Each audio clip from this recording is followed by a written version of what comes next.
Okay, so in gaming news, Microsoft buys Bethesda, and I'm only making a joke here because, normally Bethesda games are kind of buggy and choppy, and that's the reason why I made a joke. But being serious for a moment here, uh, this is major news for Microsoft. This is huge. This is a huge announcement, okay? How many of your quote unquote insiders even speculated Microsoft buying Bethesda, okay? I'm pretty sure there's people out there that was just throwing a bunch of names on the wall, hoping that one of those names stick. A lot of people are going to take credit.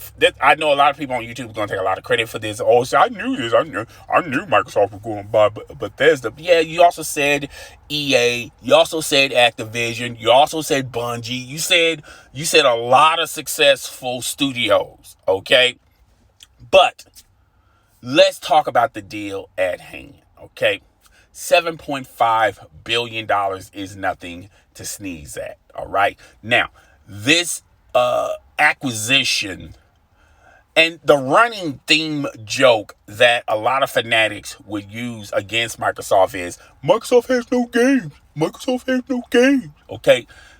You can't use that joke anymore. You can't use that excuse no more because Microsoft has a bunch of studios making games at their disposal. They have more studios than Sony. All right.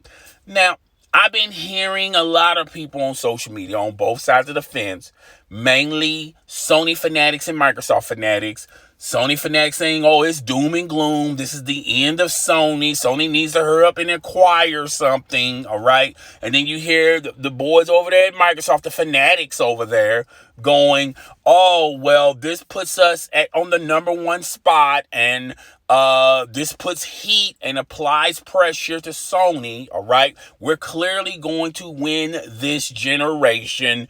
They're like the soldier on Alien 2. Game over, man. Game over. All right.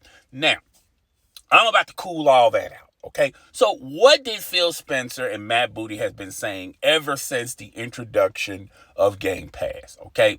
If you've been reading the tea leaves, the folks over there at Microsoft has clearly stated that they're not in that exclusive bag no more because being exclusive doesn't pay the bills. Okay. It doesn't get you a step further when you're competing with PC, Nintendo, and Sony. Okay, Microsoft has been the red-headed stepchild. Okay, so Microsoft flipped the script. Okay, they're riding their own wave, and their wave is we're interested in selling a service, not a system. They want Game Pass on the same level as a Netflix and Hulu. And the only way you're going to get on that level is to have IPs,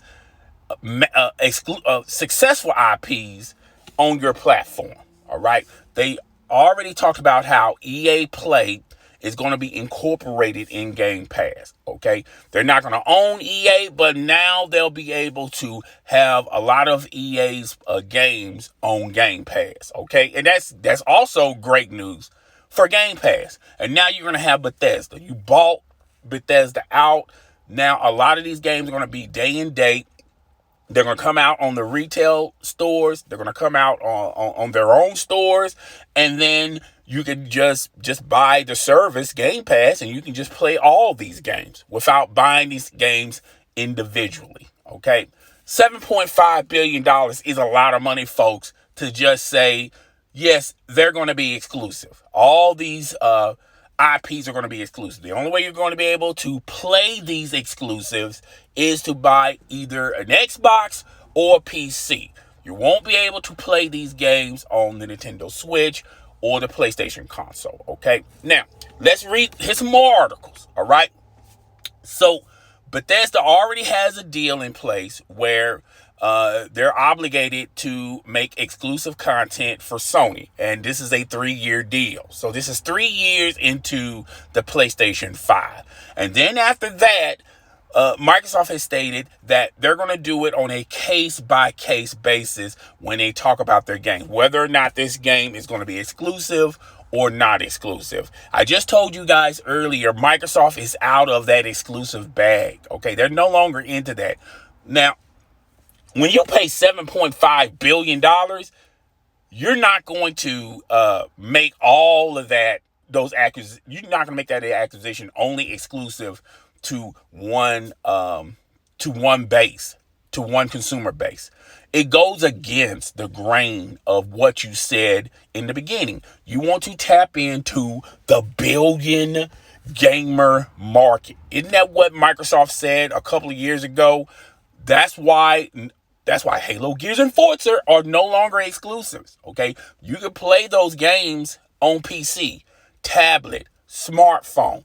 Yes, if Microsoft can have their cake and eat it too, they will love to incorporate Game Pass with Nintendo Switch. That's why you heard a bunch of rumors when it was heading down this road that Game Pass was going to make its way to a Nintendo Switch console, streaming-wise. And you heard like a couple of rumors, but Sony quickly disposed of this rumor of Game Pass making its way to a PlayStation console, okay? But they would love to have Game Pass featured on those two consoles, all right? $7.5 billion is nothing to sneeze at. And normally consistently, when a corporation buys another corporation or a service or system software, whatever the case may be, they make it available for everybody. They don't go into the exclusive thing. Well, this is only going to be exclusive to our base, our consumer base, okay? Case in point, when AT&T bought WB, they didn't make WB games exclusively for AT&T customers. No, Horizon customers can play WB games.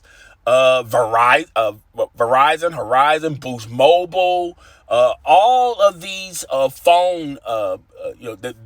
these phone corporations that AT&T consider competition to, those consumer bases can gravitate to WB, okay? It's just not only exclusive to WB. Case in point, Amazon.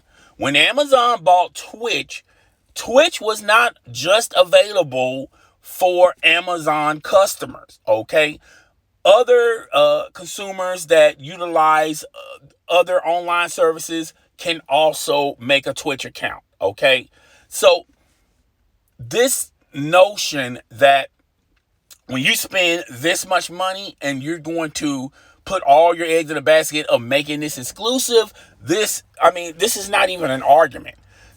You want to reap the rewards quickly on a $7.5 billion acquisition, okay? Now, let's talk about Microsoft and their track record of things that they have purchased, okay? Starting from the OG Xbox, okay? They had a music streaming service that failed, okay? They bought it, it failed, okay? They tried to get into the streaming gaming business. It failed. They had to sell that to Facebook Gaming. And I'm trying to think of the gaming streaming service that they sold. I forgot the name of it because I rarely used it and I rarely got on that platform because arguably YouTube and Twitch are the leaders when it comes to game streaming. These streamers. So Microsoft has had a track record of acquiring something, but once they get it in their hands, it doesn't pay off. It doesn't pay off to their benefit. Okay, so and that's not to hate on Microsoft. That's just flatly telling you guys the truth. Okay, and I'm still thinking of this gaming service. I don't know why Twitch pops up in my head, but Mixer. They purchased Mixer, and then they sold it to their rival Facebook Gaming. Okay, Mixer. When you look at the charts, it was always Twitch, YouTube, Facebook Gaming, and Mixer. Okay, Mixer was catching the back. Okay, so they was So they sold that to Facebook Gaming. Okay, so when you look at Microsoft's track record, they haven't had a great track record when it comes to acquiring something and they reap the rewards, sort of say, big time. Okay, I feel like personally, and this is my personal opinion, that's why I put it closer to the end of the video. Personally, I think they overspent on Bethesda. I think they could have gotten Bethesda much cheaper. And it's one of those situations where Microsoft was bidding with themselves. All right? They was bidding with themselves.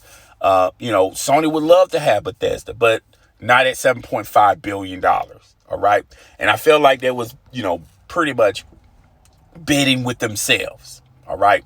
And that happens when you think someone else is interested in it, you want to hurry up and secure the bag. I think they overspent for it, but I also feel like it's money well spent. And if they utilize it to the point of all of these IPs are going to be available everywhere, then they're going to reap their rewards a lot sooner. Okay, meaning that they're going to get every bit, every penny of that $7.5 billion. All right. And more. Okay. So this notion of, well, they didn't slam the door as far as they're going to take each IP on a case-by-case basis. Translation, a lot of that's going to play into factor. When after the consoles are sold, these quote-unquote next-gen consoles that you guys pre-ordered last week, you're in lines, you're scalping, you're doing all this stuff, and it comes to find out these consoles, a lot of these games that are going to be introduced for these next-gen systems, they're also going to be available on your current system. And they're making games for your current system. Okay? So for all you guys that pre-ordered these consoles, I'm laughing at you, all right? But that's another video for another day. Okay, so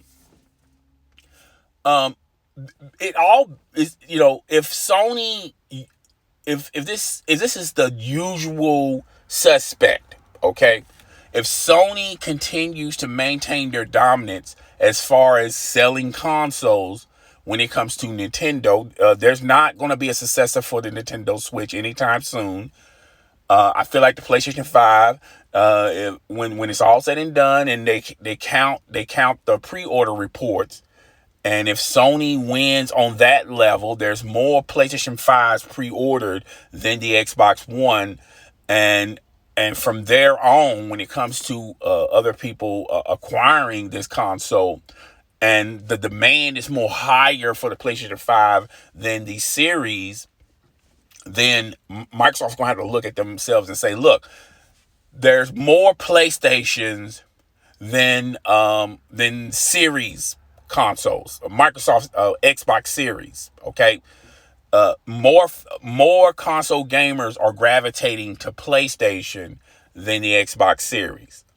So we also have to captivate on that base, on that consumer base. So a lot of those Bethesda games are going to still eventually make their way in the PlayStation Store, and for that large base to purchase at retail stores or get it from the PlayStation Store, things like that. And they're going to reap the rewards of that, okay? They're going to make a profit for that, okay? Corporations don't shy away from profit, okay? Name me one corporation that says, you know what, we don't care about profit. All we care about is just keeping it exclusive. All right. Now, I know a lot of people are going to bring up the Sony argument. People are going to say, well, how come Sony don't have that mindset? How you know they don't have that mindset? To be truthfully honest with you, I feel like a lot of Sony's exclusive titles are going to be time exclusive. They're going to make their way on PlayStation 5 first, and for the next 4 years, the PlayStation 4, some of those IPs are going to make their way to the PlayStation 4. But for the first 2 years, all of these IPs are going to make their way to the PlayStation 4 and the PlayStation 5. Okay? And 2 years, 3 years down the road, they make their way to PC. And that's just me being nice. Okay? Me, from the perspective of Sony, I can see them like make these exclusive titles that used to be exclusive for PlayStation, make their way on these consoles, their PlayStation consoles, and then a year later make their way to PC. I don't think they release at the same time as PC, but even Sony is getting into the bag of, look, why are we just only making content for our consumer base?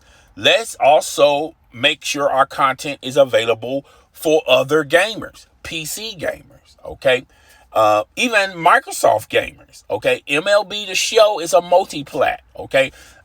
I don't think that's going to be the only Sony exclusive IP is going to be a multi-plat, okay? When they start noticing the numbers of MLB The Show being available for PlayStation, Microsoft, as well as PC, and when those numbers come in, that's not going to be the first and last thing that they're going to integrate in these next gen consoles. Okay, Death Stranding. A lot of people go, well, if this was such a big deal, making it available for PC, then how come a lot of PC gamers didn't buy into Death Stranding? And there's a flip side to that argument. Then why did the multitude of PlayStation gamers didn't purchase Death Stranding? Death Stranding was not a good game. It was not a good game. Therefore, why are you using this argument? Okay? PlayStation gamers didn't buy Death Stranding. Okay? So why do you expect PC gamers to buy Death Stranding? Okay? So this is a huge news. Big news. Big kahuna news for Microsoft. $7.5 billion is nothing to sneeze about, okay? But to say that and then to completely jump left field and say that, oh, well, you know what this means? A lot of those games are going to be exclusive to the Microsoft fan base. For anyone to point out that argument is laughable and ludicrous, okay? Now, I can see some of the IPs that are not as big as Fallout or Dishonor. I can see like the smaller IPs, maybe it's either a time exclusive or only exclusive on the Xbox Series console. I can see that. And here's another thing. At the end of the day, let's just say hypothetically, and I should have put this in the middle of the video. Let's just say hypothetically, all of these games are exclusive. All Bethesda exclusive games are exclusive only to the Microsoft consumer base. Let's just say hypothetically, that's what they're going to do after purchasing it for $7.5 billion. Okay, $7.5 billion. Let's just say all of them are exclusive to the Microsoft fan base. Okay, it still does not affect Sony on this point. Who buys the most consoles? Hardcore gamers or casual gamers? I mean, don't be in a rush to answer that question. Casual gamers. All right? Casual gamers buy consoles to buy a PlayStation, to play 2K, Fortnite, Call of Duty, maybe Battlefield, depending on which version you're going to get, and Madden. Those are the consistent go-to games casual gamers go to. And then they might dabble in some exclusives. And they might dabble in some indie games. Okay? Let's look over there to Microsoft. Casual gamers. Same list I just mentioned to PlayStation. It's the same argument. So what casual gamer is into Fallout, Dishonor, any of those games? Prey. Prey on the 360 was the bomb ditty, in my opinion. Okay. Have you ever heard when you hear casual gamers make their list of the games they're interested in? Let's case in point, Fortnite and 2K. Two games that acquires a massive amount of money that you're going to deposit and a massive amount of time that you're going to utilize. All right? Casual gamers typically buy the games that hardcore gamers they may be into, but they're not deeply invested into. All right. And casual gamers are going to buy these consoles, the PlayStation 5, the Xbox Series console, the S or the X. Okay. And they're going to consistently play the same games that they played on the PlayStation 4 and on the Xbox One X. Okay. The same games. All right. I don't even understand why they're upgrading. Okay. The same games. So if you're looking at this acquisition, meaning, and you're reading the tea leaves and you're reading them wrong personally, and if you think all of these IPs are going to only be exclusive to Microsoft gamers, I mean, Microsoft could do that, but how they're going to get their $7.5 billion back, okay? Generally, when you get into an acquisition like this, you want this to be done quite quickly, okay? You don't want to waste 10 years into it, 20 years into it. Not to say that they can make $7.5 billion in less than 3 years, okay? But you still want to see a profit. You want to see the numbers. You want to see the stats every quarterly meeting. Well, after us buying Bethesda, Bethesda gains went up to 6.8%, okay? And it has gravitated to 8.8 consumer base, okay? The consumer base is getting larger. And if it stays on this projection, it will take less than years to not only recoup our money back, but to make a profit, okay? This is what the boardrooms discuss. They're not talking about fanboys. They're not talking about their these diehard fanboys that make videos every day, that make articles every day, talking about, cheerleading for their piece of plastic. And let's just say, okay, and I should have put this in the middle of the video. It's at the end of the video. Let's just say, argument's sake, okay? You're a fanboy. You're a Sony fanboy. You a Microsoft fanboy. Let's talk about the Sony fanboys. And if you believe that, and if you're a fan of Bethesda games, you're a diehard Bethesda fan. I mean, that's the first thing you pop into your console, right? Bethesda games, all right? If you die hard and then you have any inkling in your head that there's a possibility that these games are going to be exclusive, then why come you don't buy the other console?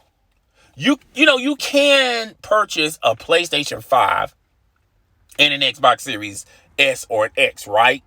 I mean, you can purchase a PlayStation and a PC, right? You don't have to be you don't have to be exclusive, okay?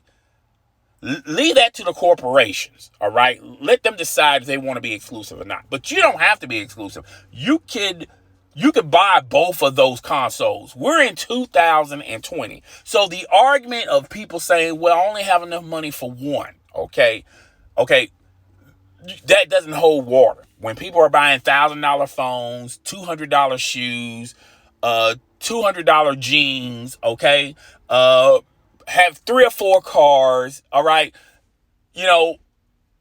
That argument of, well, I can only afford one console is not a good argument, all right?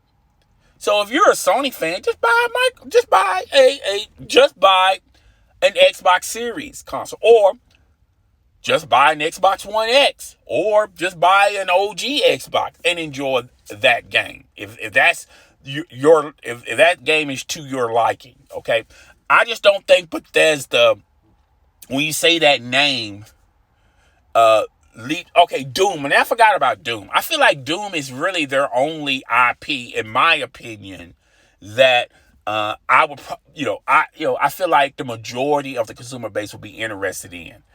Not too much of Fall Guy, because when you look at Fall Guy, that flopped. Their latest version flopped, okay? And a lot of people did not like it. Even diehard Fallout fans did not like it, okay? So, and I can see some collabos, like maybe Master Chief and the character for Doom. Maybe they can do a collaboration game. I can see that I can see Microsoft really utilizing this IP, not only for the IPs themselves, but the IPs that they already have under their belt. How it can make those other IPs like the Halo's franchise. I can see a lot of those developers that develop Doom helping them with Halo. I can see how that can bolster Halo's roster and develop that game a lot better, okay? So I can see this deal from the outside looking in, this massive deal helping Microsoft in so many different levels, all right? I can see like maybe some of those developers from Doom making Halo a seasonal game. Meaning, just like what Call of Duty does. Activision has 2 studios that make Call of Duty games. I think it's 3, but I want to say it's 2. It's more than 1, all right? So that means that you get Call of Duty every year. I can see, Microsoft doing the same thing for Halo. Hey, let's make it a seasonal game, okay? Like, we'll have 343 make Halo, all right? And then we'll pull a couple of developers from Doom and a couple of developers here, make them have their own studio, and that's all they make is another Halo game. I can see that, okay?